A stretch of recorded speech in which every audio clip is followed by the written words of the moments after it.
Hello दोस्तों, welcome to Sakshi classes. मैं सौरभ पांडे आपका हार्दिक स्वागत करता हूं। और आज की क्लास में हम क्लास 10th और 12th में जो फिजिक्स का टॉपिक था हम उस पर चर्चा करेंगे। जो हमने पिछली वीडियो में देखा था कि प्रकाश का परावर्तन क्या होता है, और उसमें हमने प्रतिबिंब बताए थे कि दर्पण के आरेख के बारे में बताए थे कि उसका प्रतिबिंब कैसा बनेगा।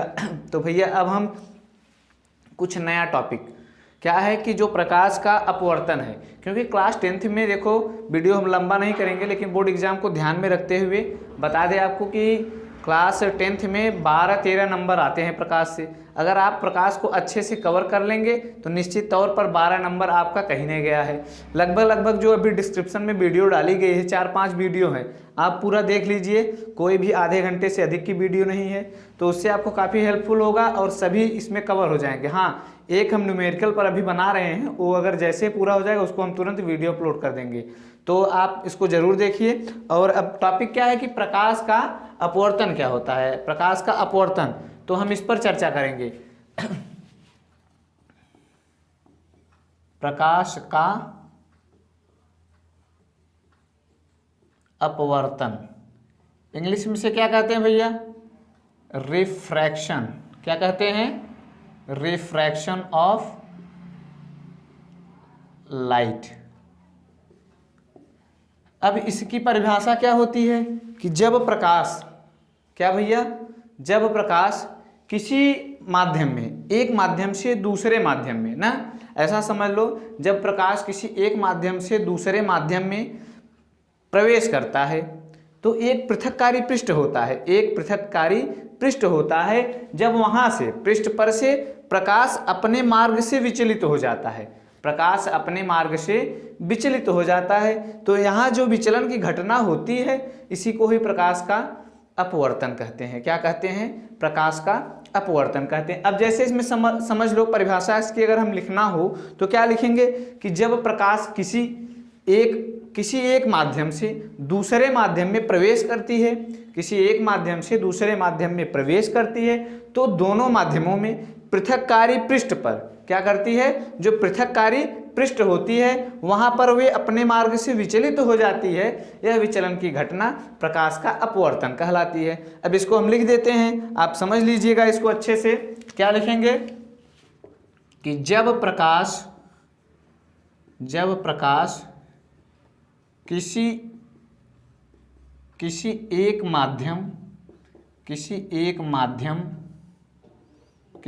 माध्यम से क्या करती है, किसी एक माध्यम से दूसरे माध्यम में क्या करती है, दूसरे माध्यम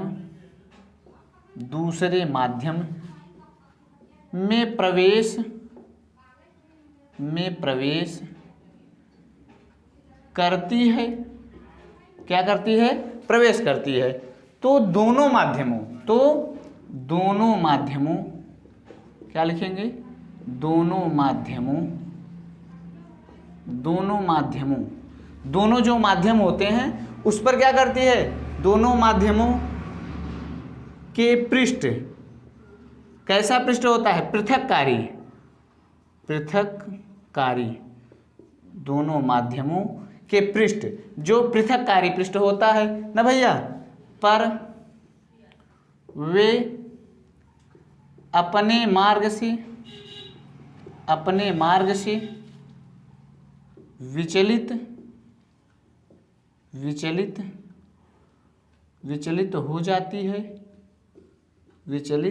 हो जाती है ना भैया। तो यह घटना क्या कहलाती है?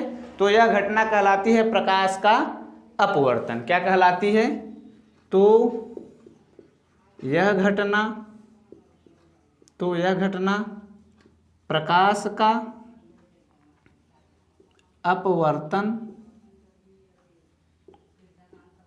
कहलाती है। तो यह घटना प्रकाश का अपवर्तन कहलाती है। तो यह घटना क्या कहलाती है? प्रकाश का अपवर्तन कहलाती है। अब इसको आपने परिभाषा समझ लिया। अब इसको अगर हम एक चित्र के माध्यम से समझाएं तो यह कैसा होगा? देखो, कभी आप लोगों ने देखा होगा कि कोई एक तालाब हो उसमें, या कोई एक बाल्टी ले लीजिए, बाल्टी में एक सिक्का डाल दीजिए ना भैया, अंधेरा पर्याप्त हो। और अगर आप उस पर एक टार्च ले लीजिए, यूज करने वाली जो हम लोग यूज करते हैं दिनचर्या में, उस टार्च को ले लें और उसमें जलाएं। क्या करें, पानी में जलाएं ना भैया, जो बाल्टी होगी उसमें हम उस लाइट को जलाएं, तो देखें क्या अंधेरे में सिक्का दिखता है, लेकिन बहुत कम दिखता है, क्योंकि वह प्रकाश का अधिकांश भाग क्या होता है कि जो जल की सतह होती है ऊपर वाले पृष्ठ से, उससे क्या होता है, परावर्तित हो जाता है। बाकी का भाग जो बचता है, ज़्यादातर हिस्सा, वह प्रकाश के आंतरिक भाग में प्रवेश करता है। तब हमें यह घटना देखने को मिलती है कि वह प्रकाश कहाँ पहुँचता है। देखो कभी भी अगर एक माध्यम से दूसरे माध्यम में जब प्रकाश जाता है तो उसके पथ से विचलन की घटना होती है। यह हमें हमेशा दिनचर्या की भाषा में समझते हैं, लेकिन देखो चित्र में अगर आप समझोगे तो ज़्यादा बेहतर। हमने बताया ना, जल में कभी भी एक सिक्का डाल दीजिए बाल्टी में और उस पर कोई एक टार्च जला कर देखिएगा, उसमें क्या होता है, वो सिक्का दिखता है लेकिन एक विशेष कोण पर आपको टार्च जलाना पड़ेगा।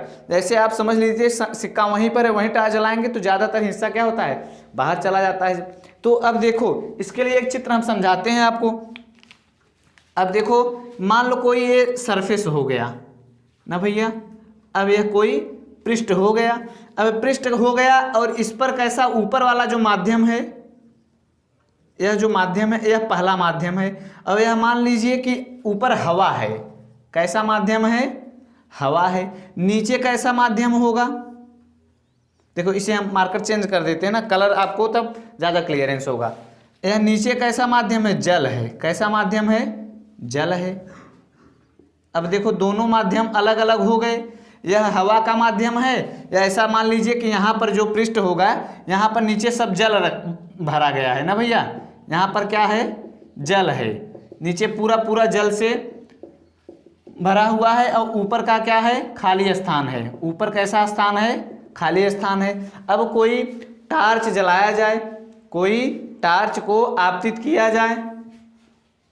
अब टार्च को जलाते हैं हम यहाँ से, यहाँ पर हम प्रवेश करते हैं ऐसे ना भैया, यहाँ से प्रवेश करते हैं तो घटना देखते हैं क्या होता है कि यहाँ से जब प्रवेश करता है प्रकाश तो अपने मार्ग से विचलित हो जाता है। क्या होता है, अपने मार्ग से विचलित हो जाता है। अधिकांश भाग तो उसका कुछ भाग परावर्तित भी होता है, लेकिन क्या करते हैं कि इसका हम अधिकांश भाग मान लेते हैं कि विचलित हो जाता है।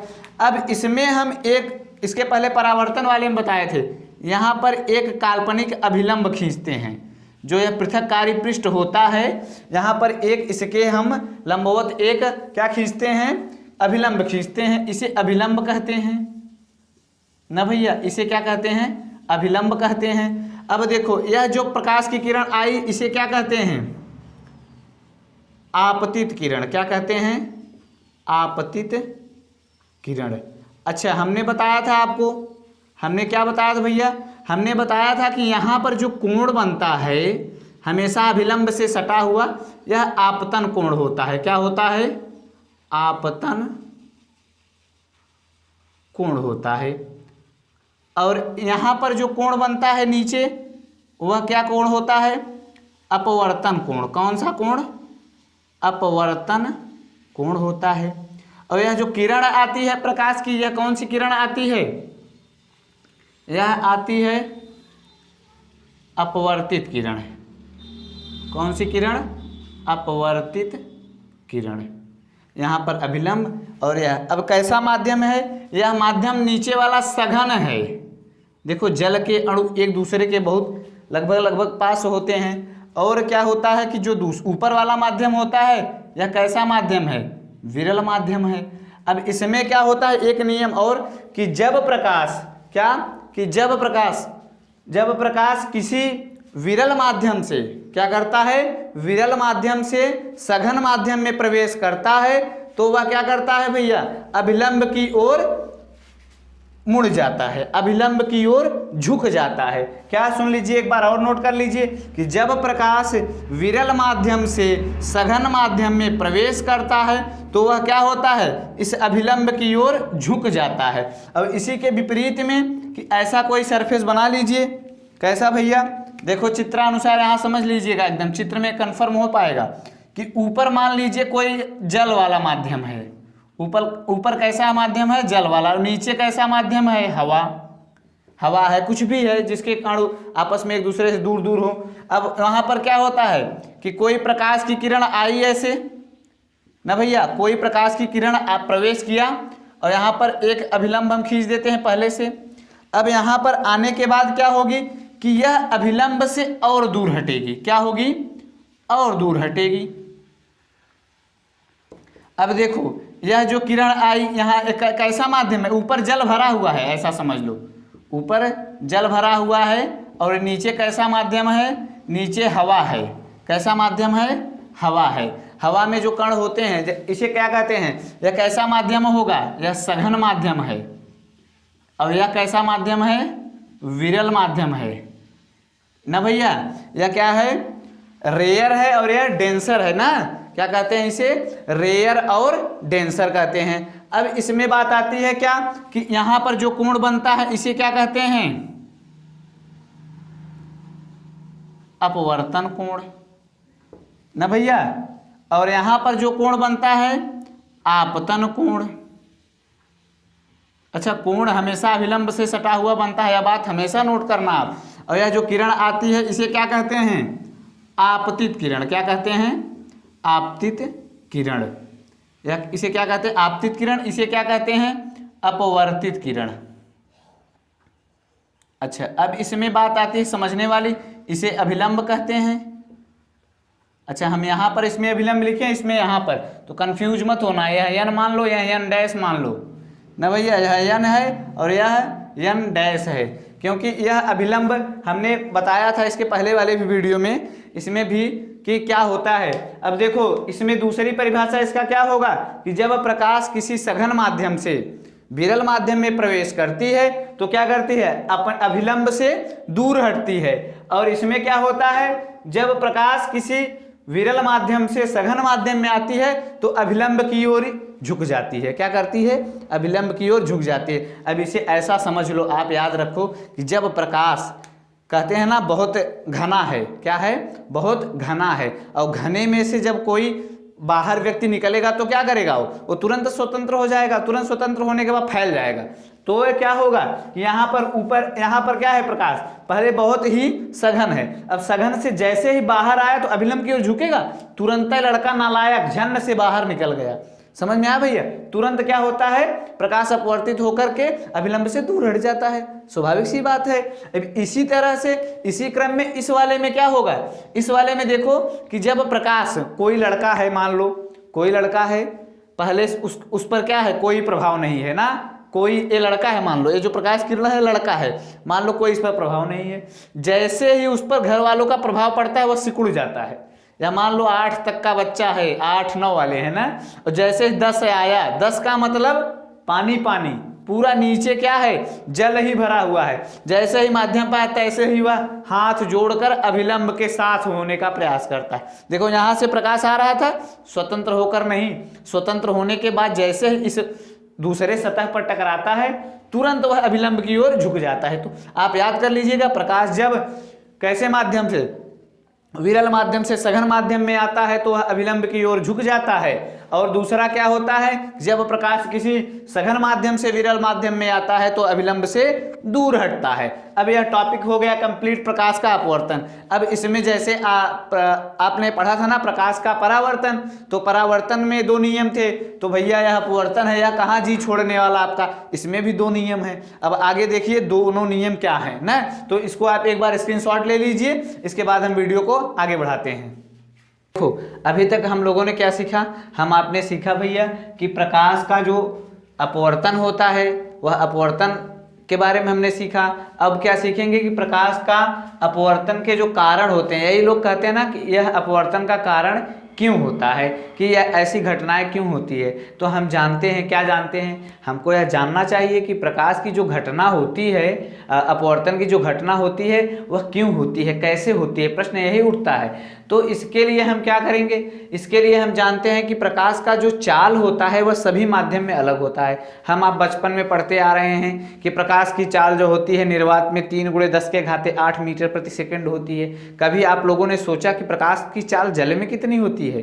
प्रकाश की चाल जल में कितनी होती है? तो जल में होती है कितना भैया? लगभग प्रकाश की चाल जल में होती है 2.25 × 10⁸ मीटर प्रति सेकंड होती है। कहाँ पर? जल में।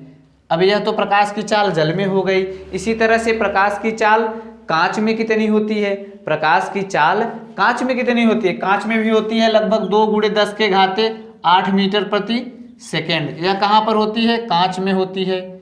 यह प्रकाश की चाल कांच में होती है। इसी तरह से होता है तारपीन का तेल। तारपीन का तेल आप लोगों ने सुना होगा, सामान्यतः लोग उसे यूज में भी लेते हैं कुछ लोग। तो वह कितना होता है? 2 × 2.04 × 10⁸ मीटर प्रति सेकंड होता है। यह किसका होता है? तारपीन का तेल होता है एक।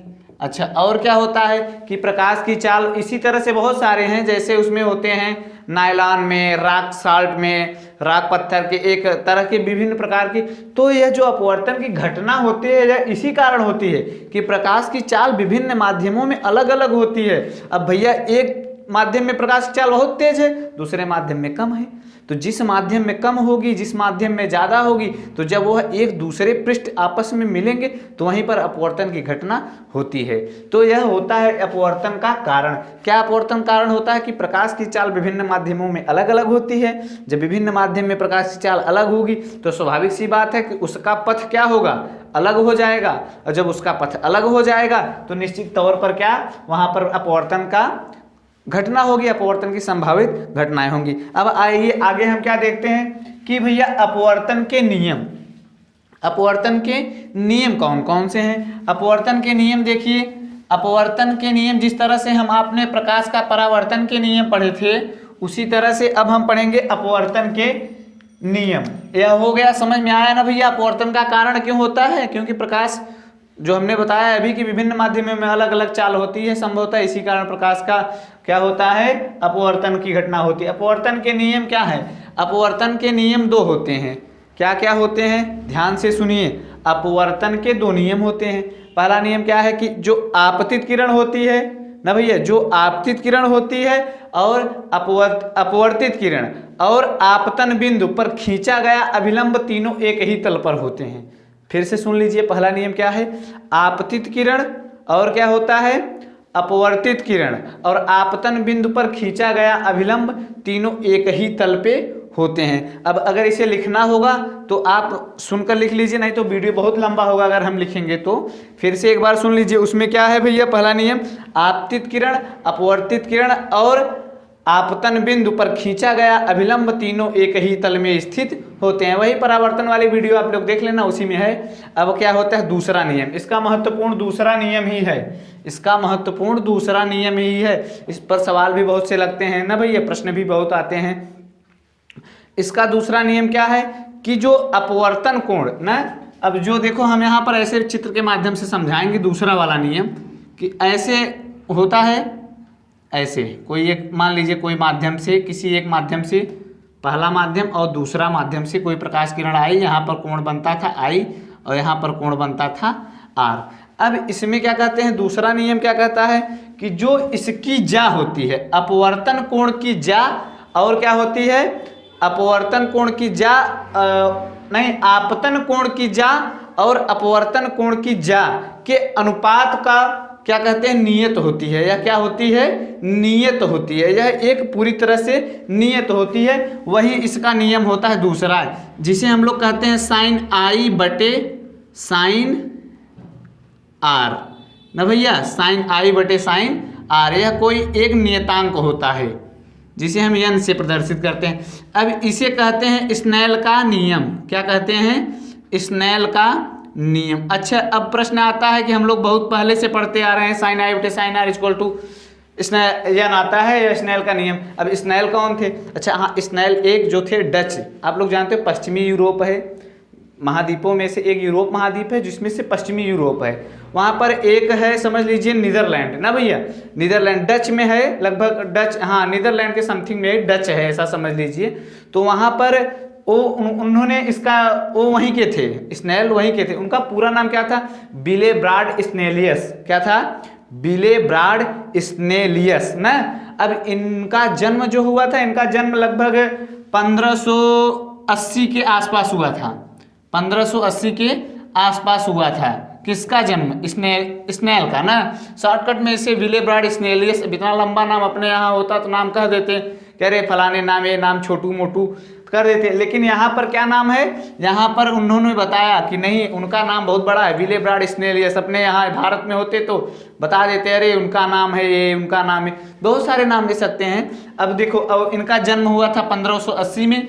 अब इन्होंने जो बताया था कि इसके बारे में स्नेल ने बताया था, प्रकाश के जो अपवर्तन की घटना होती है उसका दूसरा नियम, तो यह त्रिभुज वाला जो इनका क्षेत्र जो था बहुत ही आगे था, यह भौतिकी क्षेत्र में थे, गणितज्ञ थे। इन्होंने अभी भी इनके नाम पर 3-4 जो वहाँ के जहाजी तोप होते हैं ना, जहाजी बेड़े होते हैं, उनके नाम पर चलते हैं, स्नेलियस के, डच में। तो अब देखो, इनका जन्म 1580 में हुआ था और इनकी मृत्यु लगभग 46 साल इन्होंने अपने जीवन काल का समझो देखा था। इसके बाद 1626, कब मरे थे? 1626 में इनका देहावसान हो गया था ना भैया। वो अभी किस रोग से हुआ था? सूल नामक रोग, आप जानते हो सूल क्या होता है? पेट में एक प्रकार का विदार रोग होता है ना, कि पेट में बहुत डाइजेशन सिस्टम जब आपका गड़बड़ हो जाता है तो पेट में अचानक पीड़ा और होने की वजह से इनकी मृत्यु हो गई थी। तो बहुत बड़ी नहीं, बहुत खतरनाक बीमारी होती है जिसे बाल ग्लैडर बोलते हैं ना, वह जो कि अब आप बड़ी आंत और छोटी आंत में होती है। बायोलॉजी वाले सर आपको बताएंगे, आप इसके बारे में थोड़ा बहुत जानते रहिए। सूल नामक रोग होता था। अब देखो, तो ये स्नेल का नियम दिए थे, स्नेल के बारे में कंप्लीट हो गया। अब बात क्या आती है कि अगर अब अपवर्तन का नियम हो गया, दोनों अपवर्तन के नियम भी कंप्लीट हो गए। अब दोनों अपवर्तन के नियम कंप्लीट होने के बाद अब हम क्या पढ़ेंगे? अब हम पढ़ेंगे कि अपवर्तनांक क्या होता है। क्या पढ़ेंगे भैया? अपवर्तनांक क्या होता है। अब अपवर्तनांक क्या होता है? अभी तक तो हमने प्रकाश की दिशाओं के बारे में बात किया, ऐसे आती है, ऐसे चली जाती है। अब हम क्या पढ़ेंगे कि प्रकाश की क्या पढ़ेंगे? अपवर्तनांक। अपवर्तनांक की परिभाषा क्या हो गई? अगर हम यहाँ पर लिख दें उसकी परिभाषा, किन्हीं दो माध्यमों, किन्हीं दो माध्यमों, क्या लिखें? किन्हीं दो माध्यमों के लिए, किन्हीं दो माध्यमों के लिए आपतन कोण की ज्या मतलब समझते हो आप? साइन। क्या? साइन, ज्या। एवं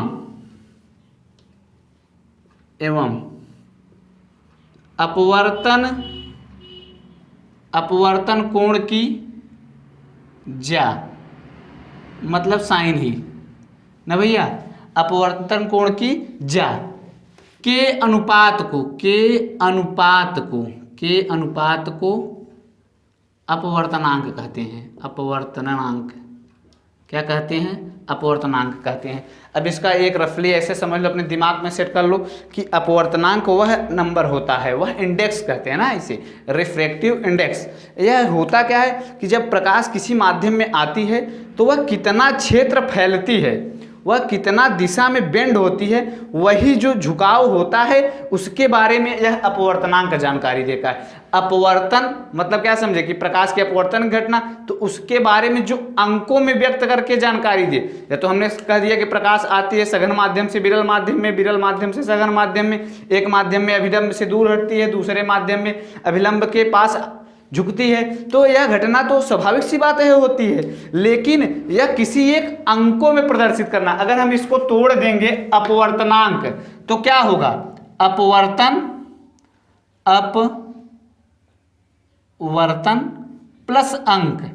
अंकों में जब हम बात करने लगे, जब उसको गणितीय रूप में प्रदर्शित करना होता है तो निश्चित तौर पर अंक की बात आती है, वहीं पर क्या होता है? अपवर्तनांक। अब इसको क्या, इसका फार्मूला क्या लिखते हैं? जैसे पहले माध्यम के सापेक्ष दूसरे माध्यम, दूसरे माध्यम के सापेक्ष पहले माध्यम, तो इसे इस तरह से गणितीय रूप में लिख देते हैं। क्या लिखते हैं? 1n2 बराबर होता क्या है? n2/n1। और इसे और क्या लिखेंगे आगे करके साइन आई बटे साइन आर, यही होता है इसका फार्मूला। क्या होता है इसका फार्मूला, यही होता है। देखो और अब यह टॉपिक तो पूरी तरह से कंप्लीट लगभग हो चुका है। हमने बता दिया कि प्रकाश का अपवर्तन क्या होता है, अपवर्तन का कारण क्या होता है, और अपवर्तन के नियम क्या होते हैं, अपवर्तनांक क्या होता है, और इसका जो सूत्र है वह भी बता दिया। तो अब जो आगे की बात आएगी कि प्रकाश की उत्क्रमणीयता क्या होती है, उसको आप केवल जनरली समझ लो कि प्रकाश जैसे मान लो कोई एक यहाँ पर एक सिस्टम है ना, यहाँ पर लिख देते हैं हम, एक लाइटली इसको समझ लो, प्रकाश की उत्क्रमणीयता, उत्क्रमणीयता, रिवर्सिबिलिटी ऑफ लाइट ना, हमने इसको पहले भी बताया था, वो क्या था रिफ्लेक्शन वाले चैप्टर में। तो अब इसमें वाले में क्या होगा भैया, इस वाले चैप्टर में कि प्रकाश का कोई ऐसा एक स्लैब मान लो ले लेते हैं ना भैया, कोई ऐसे समझ लो बर्फ का टुकड़ा है ना, ऊपर का भी माध्यम खाली है, यहाँ से प्रकाश आया, अभिलंब की ओर झुका, फिर प्रकाश क्या होता है अभिलंब से दूर हटा। तो यह जो घटना होती है, अगर इसको नीचे से देखेंगे तो ऐसा लगेगा कि प्रकाश यहाँ पर प्रवेश ही नहीं किया, वहीं से आया सीधे सीधे ना। तो यह घटना यह बताती है प्रकाश की उत्क्रमणीयता कि अगर उसके पथ को एक जैसे एक सघन माध्यम, फिर कैसा माध्यम, फिर रख दें विरल माध्यम, फिर रख दें सघन माध्यम ना भैया, सघन माध्यम, और यह कैसा माध्यम विरल माध्यम। अब जब प्रकाश आएगी तो वह दोहरा प्रकृति रखेगी, वह क्या करेगी दोहरा प्रकृति रखेगी। यहाँ पर कोई सघन माध्यम था, फिर विरल माध्यम, फिर सघन माध्यम, तो कैसा प्रकाश यहाँ से आएगी, फिर विरल है तो अभिलंब से दूर, फिर सघन है, फिर अभिलंब की ओर, तो प्रकाश ऐसा अपना पथ प्रदर्शित करेगी। तो यह घटना जो होती है प्रकाश की उत्क्रमणीयता कहलाती है। जो प्रकाश अपना यह पथ प्रदर्शित करती है तो यह घटना क्या कहलाती है, प्रकाश की उत्क्रमणीयता। तो अब हमें ऐसा लगता है कि इसके जो भी टॉपिक थे प्रकाश से रिलेटेड लगभग कंप्लीट हो चुके हैं। अगर कोई भी टॉपिक छूटता हो तो वह हमें आप कमेंट बॉक्स में कर दीजिए, नहीं तो अब इसके आगे का जो टॉपिक होगा वह क्या होगा, लेंस, क्या लगभग लेंस ही होगा, जहाँ तक संभवतः याद है हमको तो लेंस ही होगा। तो अब लेंस के बारे में अगली क्लास में आपको हम बताएंगे। और वीडियो बनाने में थोड़ा टाइम लग रहा है क्योंकि सभी बच्चों का एग्ज़ाम आया हुआ है और एग्ज़ाम की प्रिपरेशन के लिए ऑफलाइन क्लास का वर्क जो है ज़्यादा बढ़ा हुआ है, तो इसीलिए यह वीडियो बनाने में बहुत समस्या हो रही है। तो हम जैसे ही लगभग फ्री हो जाएंगे सभी बच्चों का एग्ज़ाम हो जाने के बाद, इसके बाद से वीडियो आपको डेली या 2-3 दिन के बाद मिल जाएगी। हाँ, और एग्जाम से पहले जरूर वीडियो देखकर जाए, जरूर कुछ ना कुछ महत्वपूर्ण आपको मिलेंगे। 12 नंबर में से तो अगर मान लीजिए कि नहीं कुछ कर पाएंगे तो 6, 7, 8 नंबर आएगा। और वीडियो बहुत है नहीं, 4-5 वीडियो डाली गई है, आधा घंटा से कम की सभी वीडियो हैं, तो आप 2 घंटे केवल समय दे दीजिए और इसमें आप पूरा लगभग आपका कोर्स जो है प्रकाश से रिलेटेड वाला कंप्लीट हो जाएगा। और अभी हम न्यूमेरिकल पे विशेष ध्यान नहीं दे रहे हैं क्योंकि हम सोच रहे हैं कि प्रकाश जब खत्म करें तो न्यूमेरिकल की एक श्रृंखला बनाएं जिससे पूरा यह वीडियो कवर हो सके। तो तब तक के लिए दोस्तों, अगर आप लोगों ने हमारे चैनल को सब्सक्राइब नहीं किया है तो कर दीजिए और लाइक कर दीजिए, कमेंट करके हमें बताइए वीडियो आपको कैसा लगा। और अगर जो ना समझ में आया कमेंट बॉक्स में कर दीजिए, आप पर्सनली हमें मैसेज भी कर सकते हैं जो कि डिस्क्रिप्शन में दिया गया हुआ है। तब तक के लिए जय हिंद दोस्तों।